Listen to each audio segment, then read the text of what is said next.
Hi, welcome back to Gayathri Bharani. இந்த வீடியோவில் சேலமில் நாங்கள் விருந்துக்கு போனதை பற்றி தான் பார்க்க போகிறோம். எனக்கு தான் 3 days சாப்பாடு செஞ்சு போட்டாங்க. அதுக்கப்புறம் ட்ரெடிஷ்னலாக மேக்கப் பண்ணி ஒரு குட்டி ஃபோட்டோ ஷூட் வீட்லேயே எடுத்தது. அதுக்கப்புறம் கேம்ஸ் விளாண்டது, விருந்து சாப்பிட்டது, இதை பற்றி நம்ம பார்க்கலாம். ஃபஸ்ட் டே வந்து 2 மாமா வீடும் எனக்கு தனித்தனியாக சாப்பாடு செஞ்சு போட்டாங்க.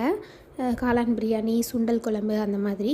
செகண்ட் டே வந்து எல்லோரும் சேர்ந்து பாட்டி வீட்டில் சாப்பிட்றது. இன்றைக்கி செகண்ட் டேயில் வெஜிடேரியன் 5 வெரைட்டி ரைஸ், புளி சாதம், லெமன் சாதம், தேங்காய் சாதம், தக்காளி சாதம், அப்புறம் மிளகு சாதம். 5 சாதமுமே டேஸ்ட்டாக இருந்துச்சு. அதுக்கப்புறம் பொரியலுக்கு வந்து கத்திரிக்காய், உருளைக்கிழங்கு, அப்புறம் வெள்ளை சுண்டல் தாளித்து வச்சுருந்தாங்க. அதுவும் டேஸ்ட்டாக இருந்துச்சு. பலகாரத்துக்கு வந்து உருளைக்கிழங்கு போண்டா, அது எனக்கு ரொம்ப பிடிக்கும், நல்லா இருந்துச்சு.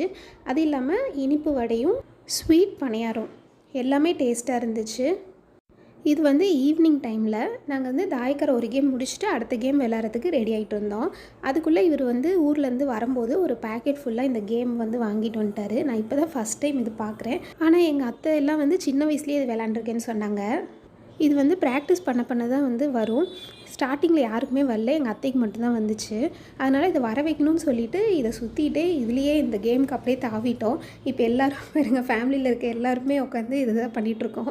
இந்த கேமை வந்து கேட்ச் பண்ணிட்டாலும் கீழே வைக்கிறதுக்கு மனசே வரல. இது விளாண்டுட்டே இருக்கணும் அப்படின்னு தான் தோணுது.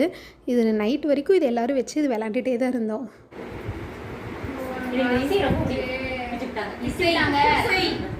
சிதவா சிதவா இப்ப ஏன் பக்கம் பாருங்க, நான் பட்டை கிளம்பற பாருங்க. இப்ப ஒழுங்காவே வர மாட்டீங்க நீனே. போதும் போதும், அங்க நிறுத்திங்க. அண்ணன் என்ன பண்ணிட்டு இருக்காரு? அவரு அண்ணன் ஓடுறதுக்கு வர மாட்டேங்க. சாப்பிட கூடாதுடா.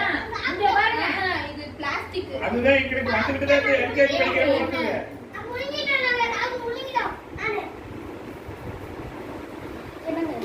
ரைட். இது ஒரு நல்ல விளையாட்டு. முடிஞ்சு போட்டுருச்சு. நன்றி.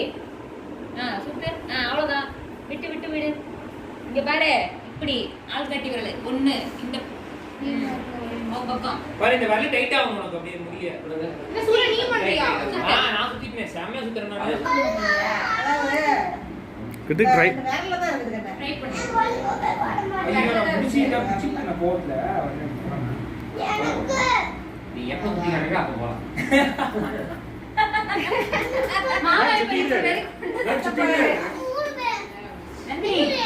என்ன ரொம்ப சுத்தமா சொன்னீங்க. வந்துச்சறங்க. பாரா. பாரா, எனக்கு சந்தோஷமா இருக்கு. ரொம்ப நேரம் நீங்க வெயிட் பண்ணிட்டே இருக்கீங்க. ஓ, எனக்கு வரல. அவத்தோ வருது எனக்கு. மத்தியில போங்க. இது பாருங்க, அடிங்க இந்த வீடியோ. இப்ப பாருங்க. அம்மா நம்ம நீங்க பண்ணி போயிட்டா எல்லாரும் அண்ணிதா. நானே வந்து ஒழுங்காவே வர மாட்டீங்க. இல்லையம்மா வந்துருச்சு. சித்தவா சூப்பரா இருக்கு. எனக்கு வந்துச்சு பாருங்க, இங்க பாருங்க. ஃபேண்டாஸ்டிக். உனக்கு வந்துருச்சுல, ஒண்ணும் தெரியல. எனக்கு வந்துருச்சு. ஓ சூப்பர். என்ன பையங்களா ரெண்டு பேரும் எப்படி பண்ணிட்டு இருக்கீங்க? இந்த சொல்லிடுறா. ஐயோ அவ்வளவுதான். அம்மா அம்மா அம்மா இன்னைக்கு போ, இது மோட்டா பண்ற மாதிரி. ஹாய். ஹாய். லஞ்ச் சாப்பிட போறோம். சிக்கன் பிரியாணி, சிக்கன் எல்லாரும் வாங்க. Always welcome. இது வந்து 3rd day லஞ்ச் அப்போ, நான்வெஜ் அப்போ. லஞ்ச் ரெசிபிக்கு வந்து சில்லி சிக்கன், நாட்டுக்கோழி வறுவல், நாட்டுக்கோழி குழம்பு, அப்புறம் சிக்கன் பிரியாணி, தயிர் பச்சடி, எக்கு எல்லாமே டேஸ்ட்டாக இருந்துச்சு. நான் சேலம் போய் ரொம்ப நாள் ஆச்சு. ரொம்ப நாள் கழித்து இந்த மாதிரி அங்கே போய் எல்லாம் ஒட்டுக்காக சேர்ந்து விருந்து சாப்பிட்றது நல்லா இருந்துச்சு. எங்கள் மலரத்தையும் வந்து டிஃப்ரெண்ட் ரெசிபீஸ்லாம் நல்லா டேஸ்ட்டாக செய்வாங்க. இந்த பொடிகள்லாம் வந்து வீட்லேயே ரெடி பண்ணுவாங்க. நான் வந்து இட்லி பொடி கேட்டேன்னு சொல்லிவிட்டு, அது என்ன 1/2 hour தானே அப்படின்னு சொல்லிவிட்டு இன்ஸ்டண்ட்டாக உடனே எனக்கு ரெடி பண்ணி கொடுத்தாங்க. நல்லா சுருக்குன்னு டேஸ்ட்டாக இருக்குது. அப்புறம் இது வந்து வீட்லேயே எங்கள் அத்தையும் அம்மாவும் சேர்ந்து ட்ரெடிஷ்னலாக மேக்கப் பண்ணாங்க. இப்போல்லாம் அவுட்டோர் போய் ஃபோட்டோ ஷூட் எடுக்கிறது தான் ட்ரெண்டே. அது ஒரு விதம். இது வந்து வீட்டில் ட்ரெடிஷ்னலாக பண்ணி எடுக்கலாம்னு சொல்லி எடுத்தது.